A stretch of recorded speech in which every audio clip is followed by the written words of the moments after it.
Yeah, it's Sunday today.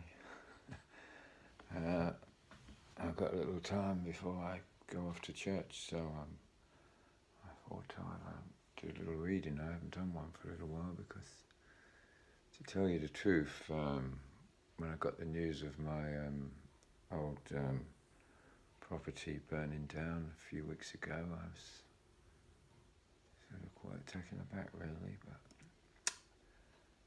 so I haven't had any sort of creativity wanting to do anything.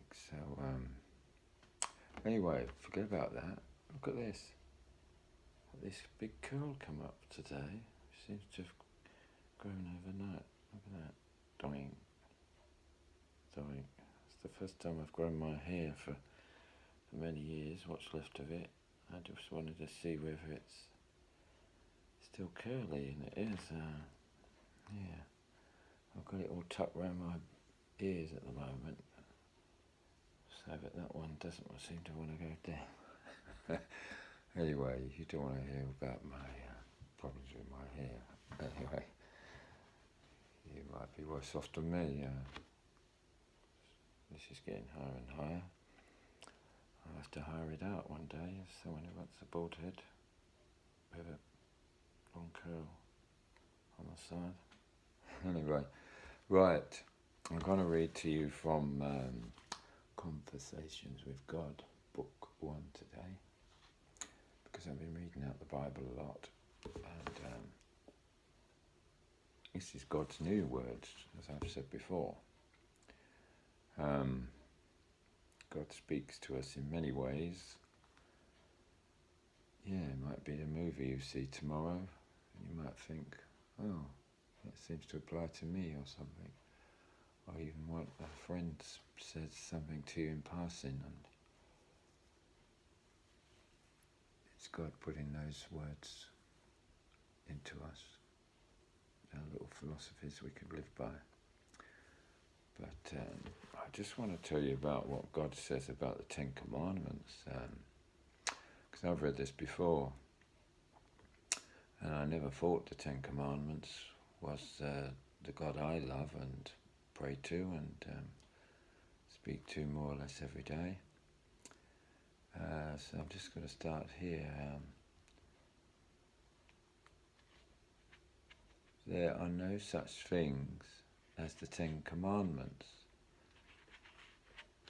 And Neil says, oh my God, there isn't. A little bit of humour there, do you see that? Yeah. And this is God, back to God now. No, there are not. Who would I command? Myself? And why would such commandments be required? Whatever I want is nesi pas. I don't know if I'm pronouncing that correct. I think that's a bit of French, isn't it? How is it, therefore, necessary to command anyone? And if I did issue commandments, would they not be automatically kept?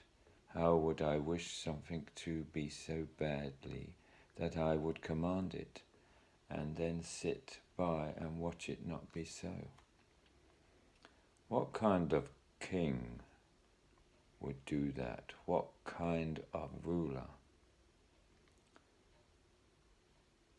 And yet I tell you this, I'm neither a king nor a ruler. I am simply and awesomely the creator. Yet the creator does not rule, but merely creates and keeps on creating. I have created you, blessed you, in the image and likeness of me. And I have made certain promises and commitments to you.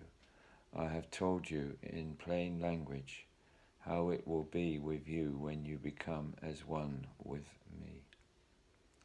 You are, as Moses was, an eternal, an earnest seeker. Moses too, as do you now, stood before me, begging for answers. O God of my fathers, he called, God of my God,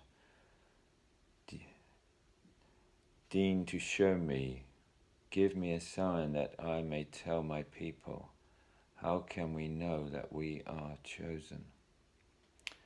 And I came to Moses even as I come to you now with a divine covenant, an everlasting promise, a sure and certain commitment. How can I be sure? Moses asked plaintively. Because I have told you so. I said you have the word of God. And the word of God was not a commandment, but a covenant. These then are the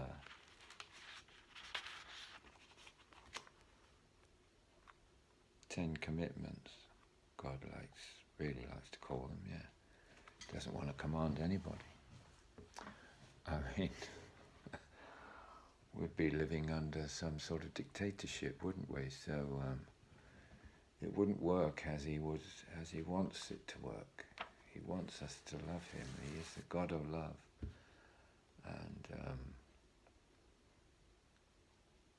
And I realise that's why after being an atheist, as I said, for 65 years, I succumbed back in 2015, 17th of October, and decided to become a Christian, as you know. And that's all I can. If you want to read the rest of that, it's best to buy book one. They're on Amazon, and it's cheap now because they're old. They go back to the early 90s, and I think a friend just got that 3 of them quite reasonably priced. Yeah. So anyway, the clock's ticking, and I need to get showered and etc. I'll try and do something with my hair. At least I've got some hair left, I realise. And it's nice, it's still curly. So I used to have curly fair hair, would you believe it, when I was little. Anyway, I expect you had the same. Anyway, my darlings, it's off to the shower for me. And have a good Sunday yourself. And I'll speak to you again one day. Goodbye, goodbye. I'll see you all again. Goodbye. Ba-da-ba-da-ba-bum, boo-bee-doo-boo, boo-bee-doo-boo. Yeah.